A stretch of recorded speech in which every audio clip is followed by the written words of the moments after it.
আসুন আমরা অপেক্ষা করব। ডক্টর খান, আলোচনায় আসার চেষ্টা করি অস্টিওপোরোসিস নিয়ে। আজ আবার আমরা ভাবছি কেন?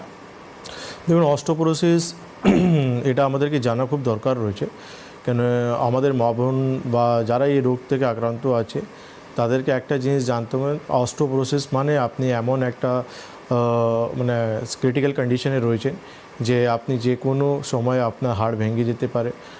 মানে সেখানে আপনি যখন একটা কোনো ভারী কাজ করতে যাচ্ছেন বা জোরে হাঁচি দিচ্ছেন বা এমনচুয়ালি আপনি রাত্রেবেলা ঘুমিয়ে আছেন পা ওপর পা দিয়ে, সেখানেও কিন্তু আপনার ফ্র্যাকচার হয়ে যেতে পারে। তো অস্টিওপোরোসিস বেসিক্যালি হচ্ছে আমাদের হাড়ের একটা হেলথ কন্ডিশন, যেখানে কিন্তু আমরা বলতে পারি যে হাড়ের ডেন্সিটি পুরোপুরি কমে যায় আর হাড় আমাদের কিন্তু ছিদ্র হয়ে যায়। যেটা আমরা দেখি যেমন কার্ডের কন্ডিশন হয়ে যায়, সেরকমই কিন্তু আমাদের হাড়ের কন্ডিশন হয়ে যায়। হাড় আমাদের একটা লিভিং টিস্যু রয়েছে। হাড় আমাদের শরীরের জন্য খুব ইম্পর্ট্যান্ট রয়েছে, কেন এই হাড়ই কিন্তু আমাদের শরীরকে ফ্রেম দেয়। এই হাড়ি কিন্তু আমাদের শরীরকে নিয়ে চলে, সমস্ত জিনিস কিন্তু কাজ করে আমাদের। যেমন আমাদের যে রিবস রয়েছে, এখানে কিন্তু অনেক কিছু ভাইটাল অর্গানস রয়েছে, যেটা কিন্তু আমাদের ফরেন বডি থেকে আমাদের শরীরটাকে বাঁচিয়ে, ভাইটাল অর্গানসগুলোকে বাঁচিয়ে রাখে।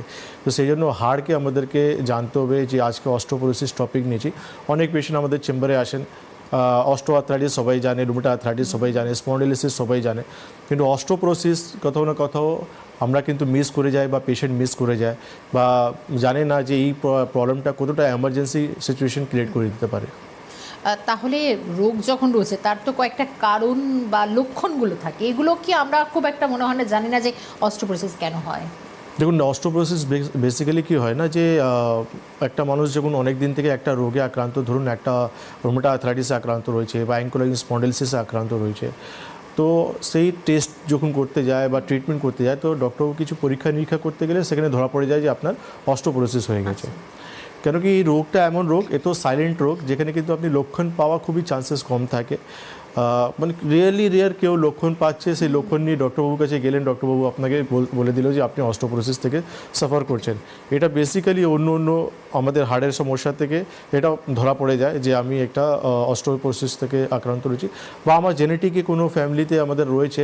তখন আমরা কিছু ইনভেস্টিগেশন আমরা যখন প্রপারলি ফলো আপ করি আমরা, তখন কিন্তু ধরা পড়ে যায় যে আমার অস্টিওপোরোসিস রয়েছে। কেন অস্টিওপোরোসিস স্পেসিফিকলি জানার জন্য আমাদের বিএমডি বলে একটা টেস্ট হয়, সেই টেস্টটা করলে আমরা কিন্তু জানতে পারি যে হ্যাঁ আমার অস্টিওপোরোসিস রয়েছে কিনা। সেখানে টি স্কোরিং বলে কিছু থাকে, যেটা -2.5 থেকে আমাদের মানে বেশি থাকলে তখন আমরা দেখি এটা অস্টিওপোরোসিস বলা হয়। তো অস্টিওপোরোসিস এই জন্য ইম্পর্টেন্ট আমাদের রয়েছে, কেন আপনি অস্টিওপোরোসিস আপনার হয়ে গেছে, আপনি কোনো ব্যথা যন্ত্রণা পাচ্ছেন না, আপনি খুবই রিল্যাক্স লাইফ লিড করছেন, কিন্তু আপনি কোনো দিন রাস্তায় হাঁটছেন, পড়ে গেলেন, হঠাৎ করে দেখা গেল আপনার সেখানে ফ্র্যাকচার হয়ে গেল।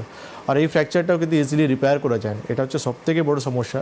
সেখানে কিন্তু ইজিলি রিপেয়ার করা যায়, কেন কি কাঠ যখন একবার ঘুণ ধরে নেয়, সেই কাঠটাই কিন্তু চেঞ্জ করতে হয় পুরো, না হলে সেই কাঠের উপর আপনি কিছু করতেই পারবেন না, খিল দিতে পারবেন না, জোড়াতে পারবেন না, কিছু করতে পারবেন না। তো সেম কন্ডিশন আমাদের হাড়ের হয়ে যায়। হাড়ের যখন আমি অস্টিওপোরোসিস আমাদের হয়ে যায়, তো আমরা সেই জায়গায় যখন কোনো দিন বাই চান্স ফ্র্যাকচার হয়ে গেল, সেই জায়গায় কিন্তু আমাদের বিপদ হয়ে যায়, একটা মেজর আমাদেরকে ক্রিটিক্যাল একটা অপারেশন আমাদেরকে ফেস করতে হয়। তো সেই জন্য অস্টিওপোরোসিস হয়ে গেছে, তার জন্য আমাদের কী করা উচিত, কীভাবে লাইফস্টাইল আমাদেরকে লিড করা উচিত, বা ডু অ্যান্ড ডুস, এটা আমি আজকে আপনাদেরকে জানানোর চেষ্টা করবো। ডক্টর খান খুব সুন্দর একটা কথা বলেন, যেটা আমার মনে হয় খুব ইম্পর্টেন্ট, সেটা হচ্ছে যে এটা খুব সাইলেন্টলি আসে, মানে এতটা চুপিসারে আপনার শরীরে হয়তো হয়, মানে কোনো গ্যারেন্টি নেই যে আমার হবে না বা আমার হচ্ছে না। কারণ এই লক্ষণগুলোকে বোঝাটা, মানে লক্ষণ আমি তখন বুঝবো যখন আমি তাকে চিনবো, অর্থাৎ যখন আমি চিনতেই পারছি না তাহলে আমি কি করে বুঝবো?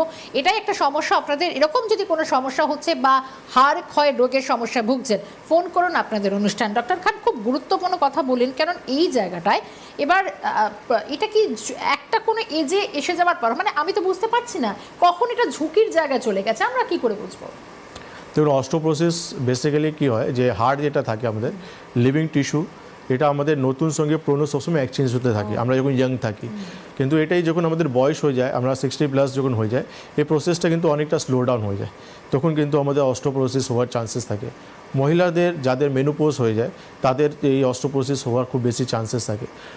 কিছু পেশেন্ট রয়েছে যারা কিন্তু কিছু রোগ থেকে আক্রান্ত থাকে, সেখান থেকে অস্টিওপোরোসিস হওয়ার চান্সেস, যেমন রুমেটয়েড আর্থ্রাইটিস, অ্যাঙ্কোলজিং স্পন্ডিলোসিস, আইবিএস মতন রোগ, বা ক্যান্সারের ট্রিটমেন্ট করতে গেলে যখন কেমো রেডিয়েশন চলে সেখান থেকে কিন্তু অস্টিওপোরোসিস হওয়ার চান্সেস থাকে, বা আপনি লং টার্ম যখন কোনো স্টেরয়েড আপনি ইউজ করছেন সেখান থেকে কিন্তু আপনার অস্টিওপোরোসিস হওয়ার চান্সেস থাকে। থাইরয়েডের সমস্যা রয়েছে, সেখান থেকে আপনার কিন্তু অস্টিওপোরোসিস হওয়ার চান্সেস থাকে।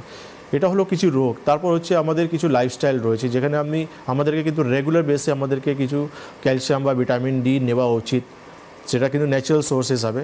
এই না যে আপনি মেডিকেল থেকে আপনি ট্যাবলেট নিয়ে চলে আসবেন, ন্যাচারাল সোর্সে যে খাওয়া দাওয়াতে বা সানলাইটে যেটা আমরা পাই সেটা আমাদেরকে ডেইলি বেসিসে নেওয়া উচিত। তাতে কী হবে, আমাদের হার্ট ডেন্সিটিটা ভালো থাকবে।